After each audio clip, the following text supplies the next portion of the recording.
The dispute over sex ed is heating up. Less than a month before students head back to class, a group of parents is filing a human rights complaint against the Ford government. They say the 1998 curriculum, which will be taught this fall, makes no mention of the rights of LGBTQ students. Farah Morelli joins us live from Queen's Park. Now, in Farah, they are arguing this is a violation of our human rights code. That's right, Dwight. What they're essentially arguing here is that leaving those elements out of a sex ed curriculum is discriminatory to many students. At the center of this complaint is actually an 11-year-old trans student who is starting grade 6 this fall. She's joined by about a half a dozen parents as well. Today we had a chance to speak to some of them. As it is, has a deep impact on my family. Sylvia Liard is a mother of 3. One of her children is non-gender conforming. Not easy in the small community of Sudbury. At the root of that was the feeling that they were juggling two identities, the one that was public and the one that was at home and with family. Liard says the current sex education curriculum helped her child feel safe and welcome. All students deserve to see themselves reflected in curriculum. Liard is now part of a group of parents that have banded together to file a human rights complaint against the government's move to scrap that curriculum. An 11-year-old trans student whose identity is being protected is leading the charge. It is our view that the government's decision to retreat to a 20-year-old curriculum is contrary to the Ontario Human Rights Code.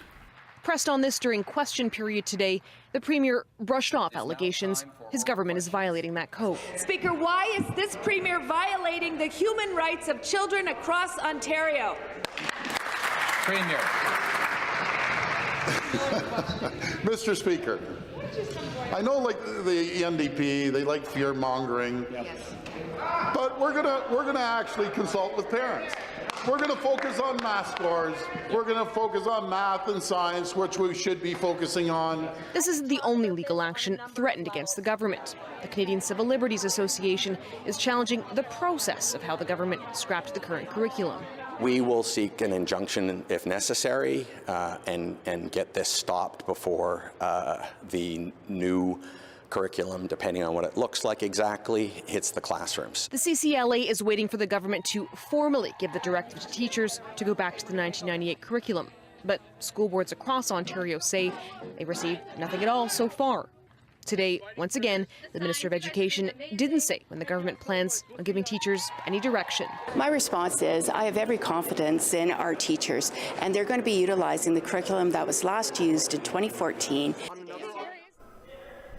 Dwight, I should say that exact line, almost in those exact words, have been repeated by the minister every single time she's been asked this question.